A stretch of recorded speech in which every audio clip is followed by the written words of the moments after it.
오늘 우리가 함께 읽을 말씀을 보면 오병이어 사건이 나옵니다. 이 오병이어 사건은 너무나도 우리가 잘 알고 있고 4개의 복음서에 모두 등장하고 있습니다. 그런데 특별히 마태복음과 마가복음에서는 이 오병이어 사건을 헤롯의 생일 잔치와 나란히 배치하는 것을 볼 수 있습니다.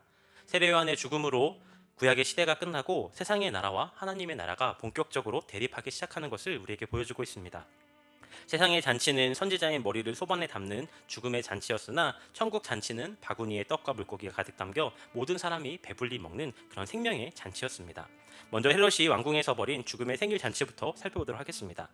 본방왕 헤롯은 세상의 권세를 상징적으로 보여주는 자로서 동방박사들을 속여 아기 예수님을 죽이려고 했던 헤롯 대왕의 아들들인 헤롯 안티파스를 이야기합니다. 헤롯 대왕은 요셉과 마리아가 아기 예수님을 데리고 예굽으로 피신했던 시기에 죽었고 그의 세 아들이었던 아켈라오, 안티파스, 빌립이 영토를 나누어 통치하게 되었기에 그들을 향하여 왕이 아니라 분봉왕이라고 불렀습니다.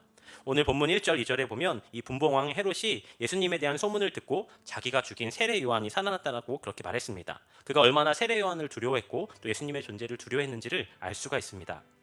헤롯 안티파스는 갈릴리 지역의 분봉왕이 된 이후 자신의 원래 아내를 버리고 자신의 이복 동생인 헤롯 빌립의 아내 헤로디아와 결혼을 하였습니다. 3절과 4절입니다.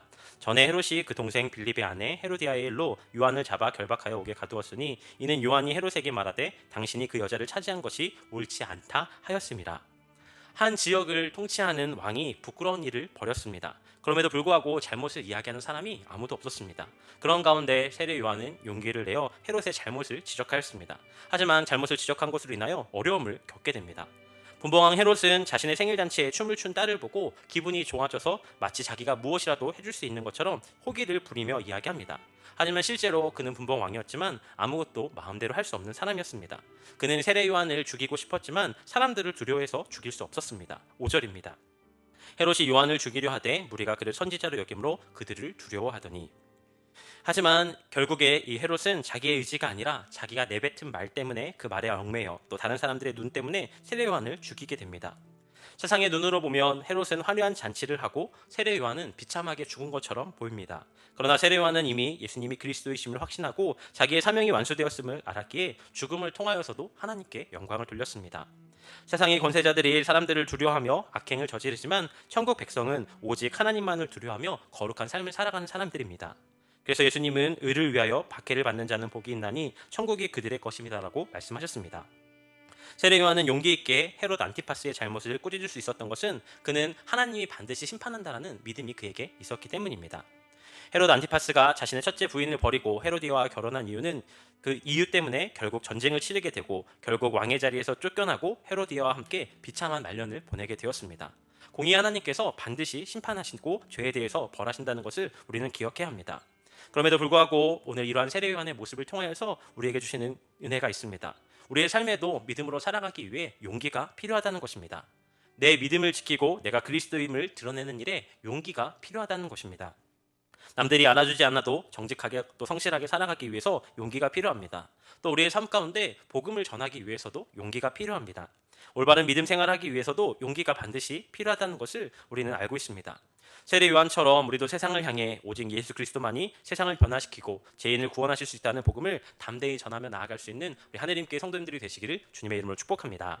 예수님을 따르는 우리들이 제자의 삶을 살아갈 때 우리는 세상 가운데서도 영향력을 발휘할 수 있습니다. 헤롯은 세례 요한이 죄를 지적하자 크게 번민하였음에도 불구하고 세례 요한을 두려워하였습니다.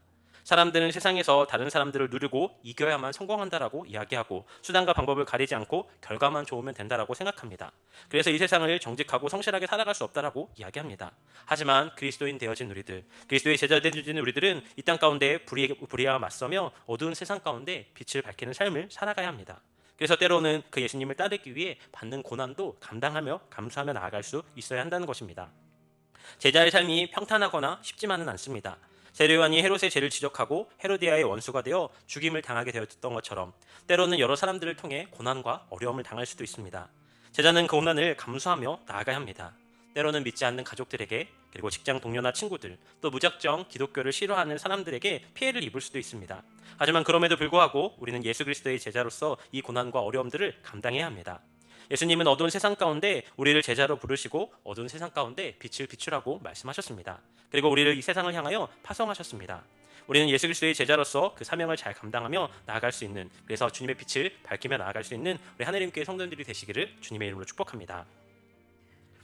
헤롯이 왕궁에서 벌인 죽음의 생일잔치와는 달리 예수님의 잔치는 빈들, 광야에서 무리와 함께하는 잔치였습니다. 헤롯의 잔치는 많은 사람들이 두려워했지만 예수님은 무리를 불쌍히 여기시고 그들의 병들을 고쳐주셨습니다. 14절입니다. 예수께서 나오사 큰 무리를 보시고 불쌍히 여기사 그 중에 있는 병자들을 고쳐주시니라. 예수님께서는 하나님 나라의 복음을 사모하는 무리들을 귀하게 여기시고 그들을 사랑하셨습니다. 또한 그들이 목자 없는 양과 같이 우왕좌왕하는 모습을 보시고 불쌍히 여겨주셨습니다. 그래서 예수님은 무리를 그냥 보내지 않고 그들의 필요를 채워주셨습니다. 모인 사람들 중에 병자들을 고쳐주셨으며 배고픈 무리들을 향하여 그들을 배불리게 먹이셨습니다. 그들을 굶주린 채 보내지 않고 대신 먹을 것을 주셨습니다. 16절 말씀 같이 한번 읽어보도록 하겠습니다. 16절입니다. 예수께서 이르시되 갈 것 없다. 너희가 먹을 것을 주라. 예수님을 따르는 우리도 도움이 필요한 사람들을 외면하지 말고 예수님처럼 불쌍히 여길 수 있어야 합니다. 우리가 할 수 있는 방법으로 그들을 도와야 합니다. 기도할 수 있고 위로의 말을 건넬 수 있습니다.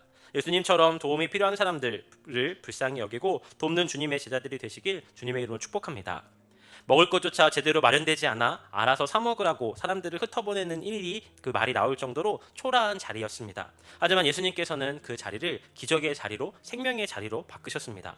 제자들에게 오병이어를 받으시니 예수님은 빵과 물고기를 들고 하나님께 감사를 드리며 떼어 나눠주셨습니다. 모인 무리들에게 나누어 주도록 제자들에게 말씀하십니다. 19절 20절입니다.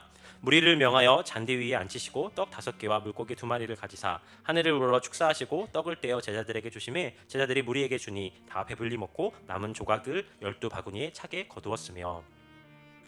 헤롯의 잔치는 소반, 곧 금이나 은으로 만들어졌을 접시에 선지자의 머리를 올리는 죽음의 잔치였지만 예수님의 잔치는 평범한 바구니였지만 평범한 떡과 물고기였지만 모두가 배불리 먹고 남는, 그리고 12바구니에 찰 정도로 풍성한 잔치였음을 이야기합니다.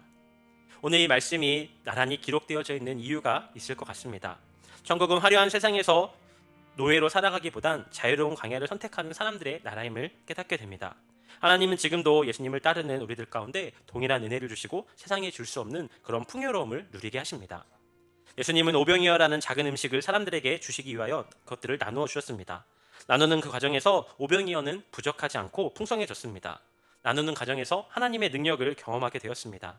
우리 역시 우리의 시간과 재능, 자원과 물질들을 통해 그것들을 나눌 수 있어야 합니다.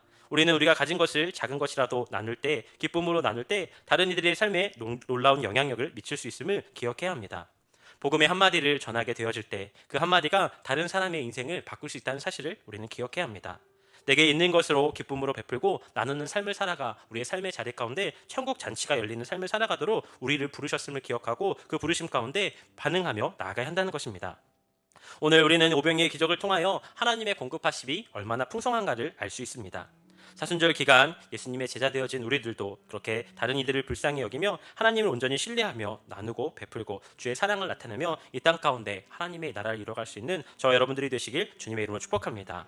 우리의 삶의 자리 가운데 우리의 연약함과 부족함들을 아시고 우리를 향하여 긍휼히 여기시고 또 우리의 필요들을 채우시는 주님께서 우리와 함께 하신다는 사실을 기억하고 그 주님과 함께 동행하며 우리에게 있는 것을 나누고 베풀고 증거함으로 우리의 삶의 자리가 죽음의 잔치가 아니라 생명의 잔치로 예수님께서 그렇게 행하셨던 것처럼 주의 복음을 나타내고 주의 영광을 나타내는 삶을 살아갈 수 있는 우리 하느님께 모든 성도들이 되시기를 주님의 이름으로 축복합니다. 기도하겠습니다.